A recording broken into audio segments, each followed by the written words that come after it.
Quand on veut changer les choses, on n'attend pas de réunir toutes les meilleures conditions.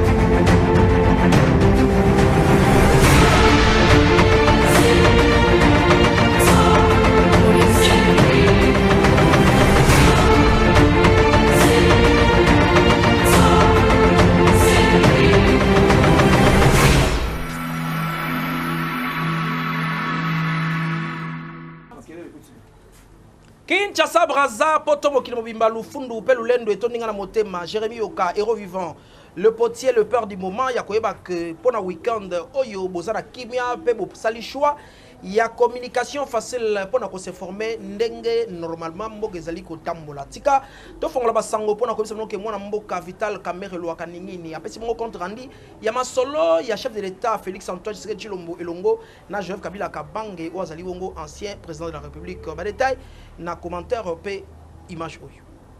Après réunion moko ya kafu kafu et salemaki entre chef de l'état Félix Antoine Tshisekedi Tshilombo pe ancien chef de l'état Joseph Kabila Kabange esengeli koyeba ke bazwaki ba décision ya ndenge na ndenge pona masona bango ya FCC pe cash. Deux personnalités oyo bakumbelaka FCC na cash basolaki pona kozwa mesure oyo ekosalaki mboka etambola na mikolo mizali koya. Compte rendu na yango epesamaki na directeur ya cabinet ya chef de l'état mwana mboka Vital Kamerhe lwaka ningini alobaki boye. Compte rendu de la rencontre entre les deux hautes personnalités de la coalition Cash FCC, à savoir le président de la République, son Excellence Monsieur Félix Antoine Tshisekedi Tshilombo, et l'ancien président de la République, son Excellence Monsieur Joseph Kabila Kabange. Il s'est tenu comme convenu entre les deux hautes personnalités. C'est signataire de l'accord de coalition Cash FCC, ce jeudi 12 mars 2020, à la cité de l'Ancélé, à Kinshasa, une importante rencontre. Les points importants étaient inscrits à l'ordre du jour de cette réunion, à savoir 1. Évaluation de la mise en œuvre de l'accord de coalition Cash FCC. 2. Dispositions à prendre pour la décrispation politique et la bonne marche de la coalition. S'agissant du premier point relatif à l'évaluation de la mise en œuvre de l'accord de coalition Cash FCC, les deux hautes personnalités ont constaté qu'il y avait réellement un malaise dans le fonctionnement de la coalition, malaise dû essentiellement au malentendu, à certains agissements, à certaines sorties médiatiques inappropriées et aux incidents survenus à l'égard des personnalités FCC à certains postes frontaliers. Tout en regrettant ce comportement, les deux hautes personnalités ont dissipé l'entendu et pris l'engagement à mettre tout en œuvre pour que ce genre d'agissement déploré ne se reproduise plus. Les deux personnalités ont également regretté le décès du général-major Delphin Kayimbi et attendent avec diligence les conclusions de l'enquête en cours pour élucider les circonstances de la survenance de ces malheureux événements. Les deux personnalités ont enfin, dans le cadre de l'évaluation de l'accord, abordé la question de la nomination des mandataires à la tête des entreprises du portefeuille de l'État et convenu de privilégier les critères de compétences et d'intégrité morale à celui d'appartenance politique, pour ainsi éviter la politisation du portefeuille de l'État, outil important pour la gouvernance du pays. 2. En ce qui concerne le deuxième point relatif aux dispositions à prendre pour la décrispation politique et la bonne marche de la coalition, pour éviter que ce genre de désagréments ne se reproduisent dans l'avenir, les deux hautes personnalités invitent les acteurs politiques des deux regroupements politiques, CACH et FCC, à œuvrer dans l'esprit d'entente et de cohésion pour contribuer à une bonne mise en œuvre de l'accord et par ricochet à la paix et la stabilité, ingrédients essentiels pour la bonne marche du pays. Par ailleurs, les deux personnalités ont décidé de mettre à un niveau élevé un cadre permanent de concertation. Pour terminer, les deux hautes personnalités ont décidé de mener des réflexions dans le cadre de la coalition pour la réforme de la loi électorale et de la CENI. Commencée à 15 h, cette importante rencontre qui s'est déroulée dans une ambiance empreinte de convivialité et de respect mutuel a pris fin à 18h30. Fait à Kinshasa, Vital Kamere Lwakanyigi, directeur du cabinet chef de l'État, je vous remercie. En tout cas, nyonso oyo peuple oyoka aotala pe aomona. Izalaka intérêt peuple. Ba militant IDPS batomboki basali mbutu na ville ya Kinshasa to éviter bazobunda contre IDPS tonini. Na yango communication facile et sali bongo analyse moko pona kolobake IDPS aomo déranger. Mbutu au sein ya IDPS. Ba militant pe ba militante ba telemi lokolo moto moko pona koloba non na secrétaire na bango pe na président AI ya parti. Ndeko, bo réclamer nini? Tozo réclamer droit na biso. Eza normal bandeko ba réclamer droit na bango. Kasi mabe ezali ke à chaque fois bandeko ya IDPS ba réclamer droit na bango ezalaka kaka il faut qu'on empêcher bandeko mususu ba vaquer occupation na bango. Donc il faut qu'on mette trouble na ville ya Kinshasa eza malamu te. Ndenge article 23 ya constitution elobi moto na moto azali na droit ya koloba likambo azali ko kanisa. Kasi tango ozali koloba o ozali ko kanisa yebake ekende ko toucher liberté ya moninga te. Elo tozali ko kondana bandeko ya IDPS ezali à chaque fois ba telemaka pona koloba likambo. Toko déclarer droit na bango ba touchaka pe liberté ya baninga ndenge ba metaki désordre na limité awa moye bandeko suba tambola ba kende na occupation na bango esalaki te et ya kitoko te. Tabiso ba balle réelle. Bagaz, c'est pas normal. La balle. Bazombe tabiso balle. Voilà terrain. Drobang et côté, bazana bango. Alors, si ba kokende. Alors muto robang apé azate. Alors tozolo ba tozomona. Tozomona ndenge balle nazola kabana.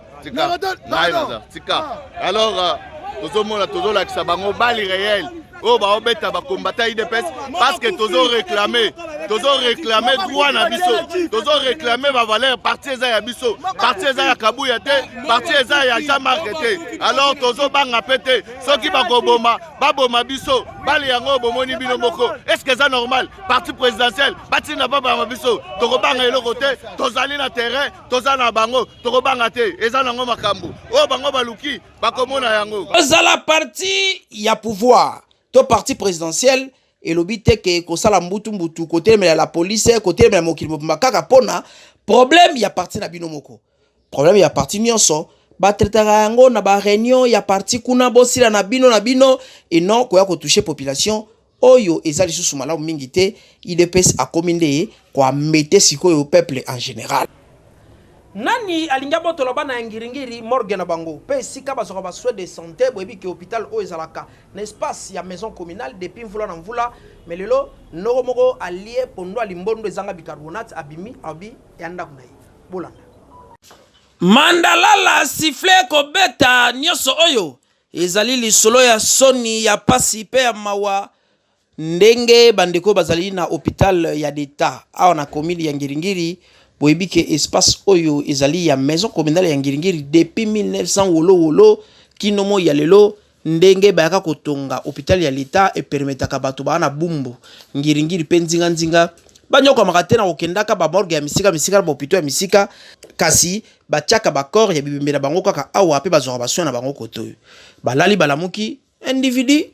ayeli bango lettre que dans 8 jours babo ma hôpital oyo eza lupangu ya bato soi disant Luka numéro 1 Nzoka luka numéro 1 ezalaka oyo ezali nde espace ya maison communale batonga hôpital nani yango alingi aya komonte bango ku boyoka bango compliqué pour depuis bandeli lopango to yeraka ya l'état hôpital les appels ya l'état bon ndenge nini comme sikoyo soki combien d'années après depuis 57 basaka lotissement lokoyo mobimba commune donc mabela commune depuis 1957 le 19 octobre lelo muta mona na kemko lopango numéro batipe wana batieli biso kuna na adresse yango numéro 1 et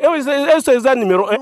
luka numéro 1 ah vous êtes luka numéro 1 te na biso ya nini bande ko mingi ya ngiringiri ba mona passe pour na hôpital oye komawa basalaka basalipo to ko toujours musika alors to du hôpital to du morgue bongo sikoyo subitement badai ba ko tonga ndako mko lupango so azaki mbimaki abimate kaka siko to moni brusquement mutaye alobi ke lupango ya ye to moni pe mutu ango te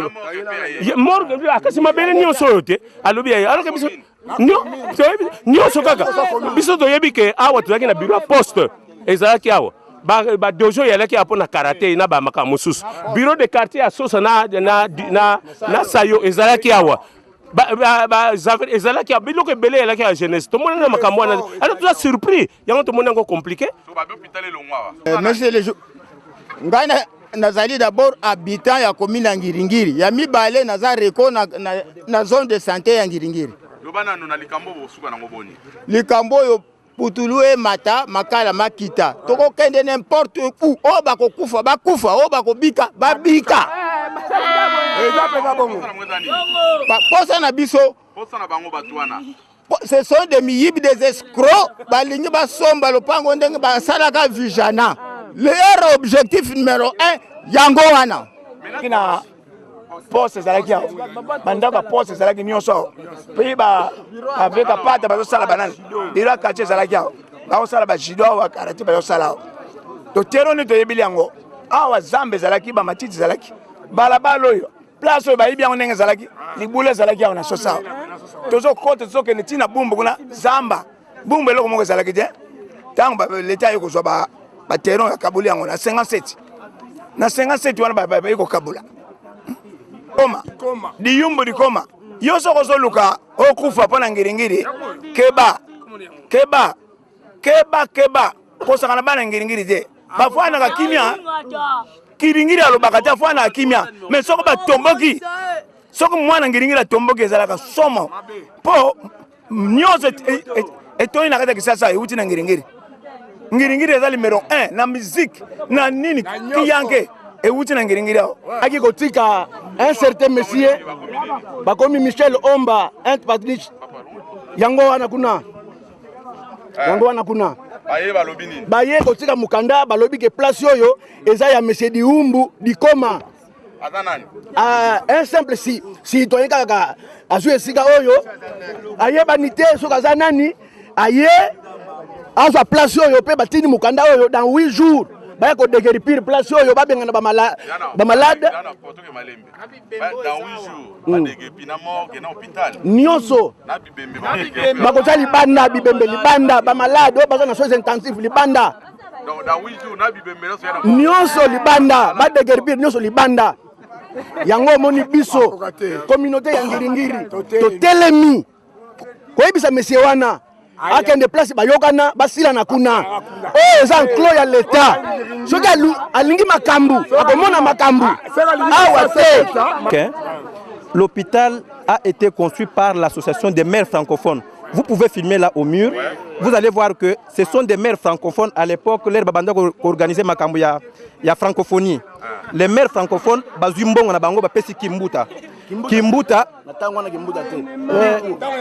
Voilà. Aye atongi na 2000. Baye babandi kotonga nini bâtiment tilelo hôpital. Alors, koka moi c'est que tomoni mukanda eye au travers un certain avocat aye ko déposer pour na ko déquerpir hôpital. Mais c'est que nous tenons à lui dire que le dossier ne veut pas se limiter là. Toko kende ko saisir Godem Poy. Il faut qu'on t'appelle likambo oyo. Ba instance nyonso bakokota makambo oyo comment yo mutu oyo kosomba bien à l'état et c'est un hôpital à caractère social hôpital oyo comme référence hôpital à référence à Ngiringiri combien de vies nous sauvons chaque jour et pour des intérêts égoïstes ndenge bayokana nous on ne sait pas aya ko déguerpir hôpital donc soki ke asombaki yango ya solo mbongo ne ekei mai parce que atuna makambo ya doli makambo atuna makambo ya doli makambo. Merci beaucoup. Ba makambo n'importe quoi oyo azoya kolobaka nesika et banaka boye et puis esukaka mabe et to monaki ete l'état akomaki na temps ya koluka ko trancher makambo ayeba kité biso to saisi bino déjà niveau hiérarchie boye ba makambo oyo ezoleka na centre hospitalier. État de droit. Oyo ebandaka koloma depuis 1900 wolo. Lelo tomoni ebandi kobimana rai parce que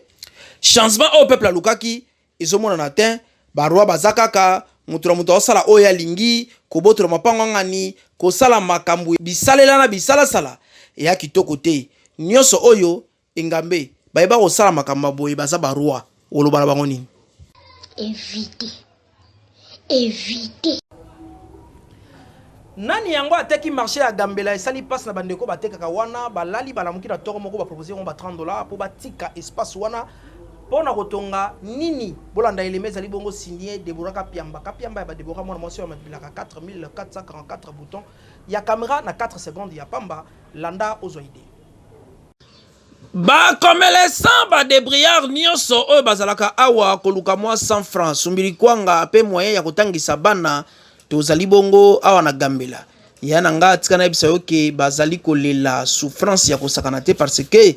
bazoteka te depuis bayoka ki ntango oyo esi bango tension basusu kutu basali ba crise pona koyoka ke ministre ya habitat azwi mokano ya kobengana bango place oyo nyonso po bango bazali na programme ya kosala soki pe chambre froide soki pe morgue en tout cas epesi pasi na population bazali awa balobi ke selon information bazwaki bakopesa bango ba $30 mwana yebela pantara tika place po bango baya kotonga na micro ya communication facile mutu na mutu a réagissa ki boye référence ba chef combattant place ba ebi ke ba chef combattant chaque année baya ko sala fête na bango awa balingi batia morgue wana po ba pakana ba vivre ndenge ni morgue sala wana est-ce que ça a sens awa longola biso ka pona ko telemisa véhicule en sens so biso to ko tika ko boko la bana biso ndenge toko vivre ndenge ka biso cette fois-ci to lembi kati na marché oyo to mona te place nini batonga bakanga balabala biso a to na marché Gambela to za na kati ya wenze to mona ka ministre moko ili biso ministre ya défense soki ya ba se combattant a ya longola biso en tout cas biso to sepel na ngopete yango papa Tshisekedi atela biso likambu oyo po a to za na ba mama ba lembi to zo luka mutazo luka limite na bango ezali limite na bango eza kuna ti a na miro oyo siko ya za posa longola biso ato kende wapi to za na bana to lisa bango na musala oyo kongo ya pa azakanga kongo pa biso kuna ba $30 ya nini biso to bo imbongo to za mbongo te biso to za na kati ya wenze eloko nyonso ya na processus nango yeso anya benga na batu atuna gouverneur atuna mama dictateur atuna gourmester akobenga na toka ndenge wana te ya tuni ata mutu te mama ya benga na biso jamais to lembi biso to kende te anga ta manque ezalaka te to boyi biso to koteka manque jamais zala na wenze manque jamais zala na wenze manque ezalaka te yo te manque biso to luka mbongo to ekoteka to luka mbongo to lisa baba na biso to za na famille na biso mama loba problème ezali awa oyeza ba mama to bokoli bana bakokolo banda na mobutu tozali awa tosola kisi bomoni borne oyo flamati kaka ancien combattant suki na irebu eza balabala oyo bato mosusu mpe baza na kati combattant asalaka soki na biro toyebi te tongo azali awa midi azali awa 17h azali awa 18h azali awa akopi na ye sikoyo lobi ayeye awa ti dimanche ayeye awa lobi alobi ndenge eza wana nakopesa bino $30 ba mama bolongwa awa botikela ngai nalingi natonga morgue eske batongaka morgue na wenze bon biso tokokende wapi yango wana tobengi tokokoma ti epa papa Fati soki bodwali biso solution te okomona biso tokokoma kuna po awa biso tovana mbula totikala komona te ministre de défense avandaka na bureau te awa kaka tolembi kwa pona bakolongola bato mpo na se combattant ase combattant ezali maison ya base combattant ntango ya kala bato bazali koteka wana bayaki kobenga bango wenze ya bandoki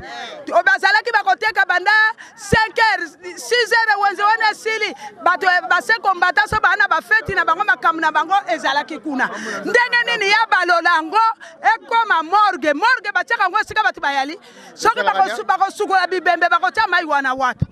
baye kotia morgue po te kufa mbala moko yango bokonzi yango bango bazwi kaka be ya wenze bango bazwi bokonzi prince yango ekufi azomona yango te be biso mikoso gambela yango tolobi ete mbala oyo tondimi papa fati kiteka nanu sur le terrain tata na Mobutu azalaki kokita poko yoka population yo vandi kaka na bureau koyeba makambo ezoleka ndenge nini ngai na tina na $30 te ngai nazali kaka na tina na safra na ngai nazwaka na gambela mokolo nyonso biso tozalaka awa banda kala tomona makambo oyo te biso bato mosusu tokomi mebange boye epai wapi nakokende nasi na mesana na ngai na gambela po natekaka mwa mustikela na ngai nazwaka safra na ngai nalia balongola biso awa biso bamebange boye tokenda kosuka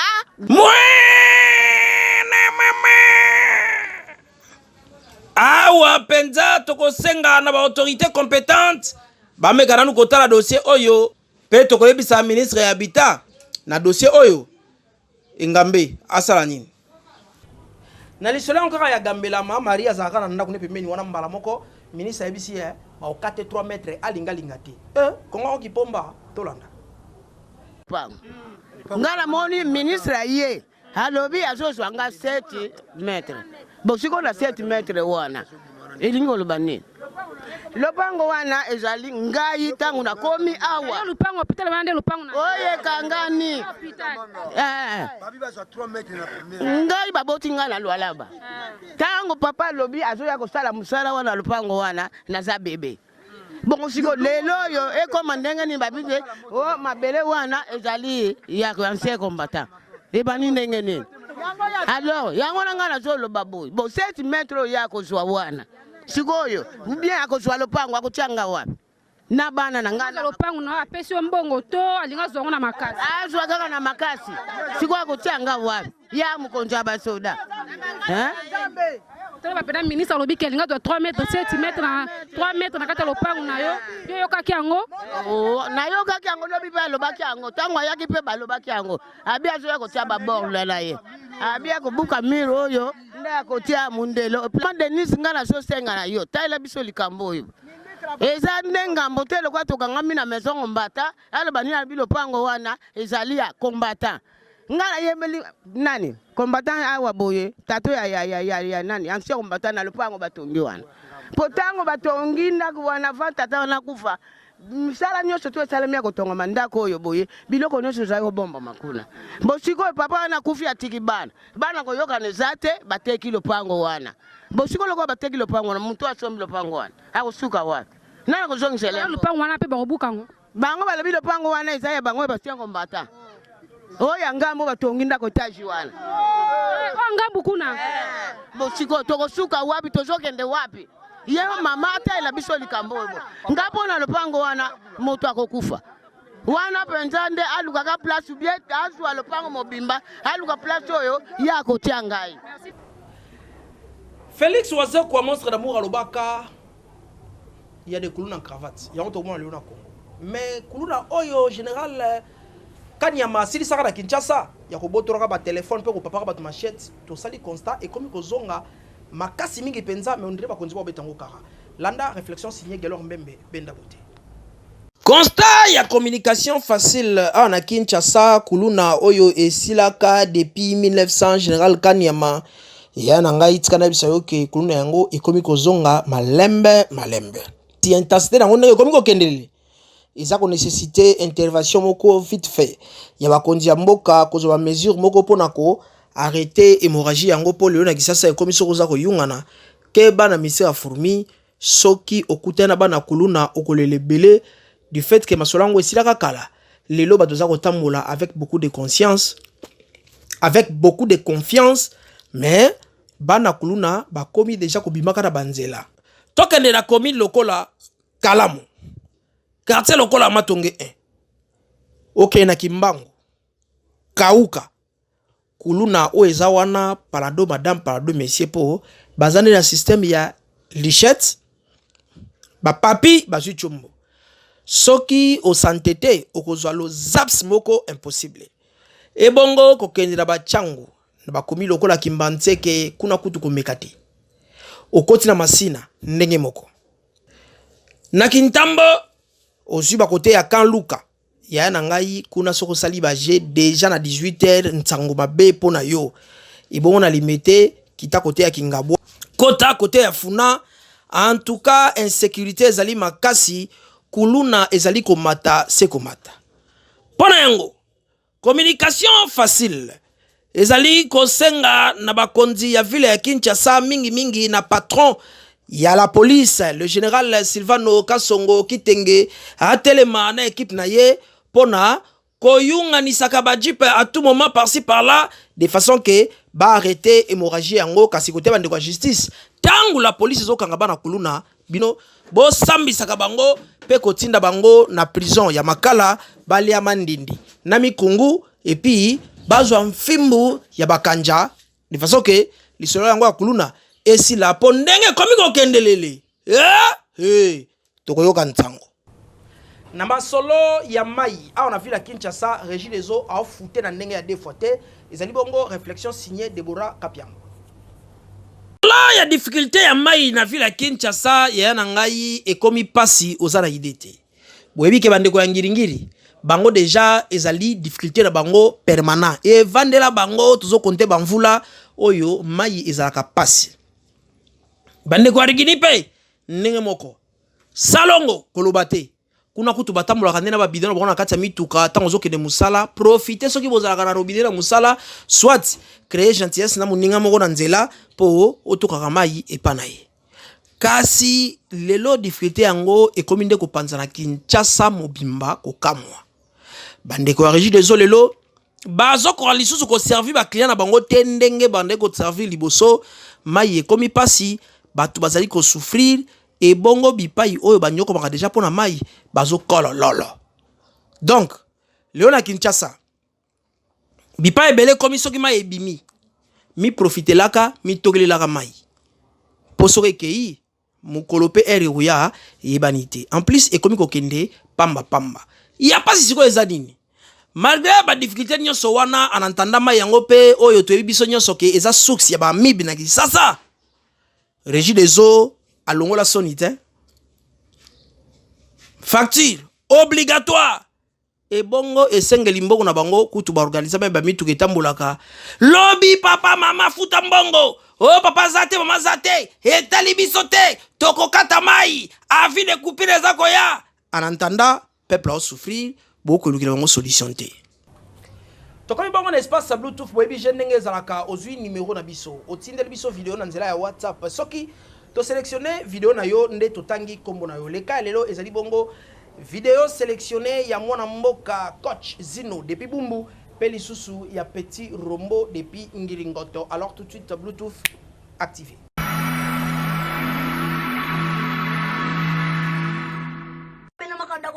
Les sorcières n'ont pas la force de faire un problème. C'est des hommes étant, ce sont les prisonniers. Et par leur prière, Dieu, si elle veut entendre, écoute-le, c'était condamné. C'est l'équerre qui peut entrer dans ces pays. Nous connaissons que c'est toi un Dieu qui fait de miracles. Et tu nous as beaucoup aimés. Pour sauver tous les pays.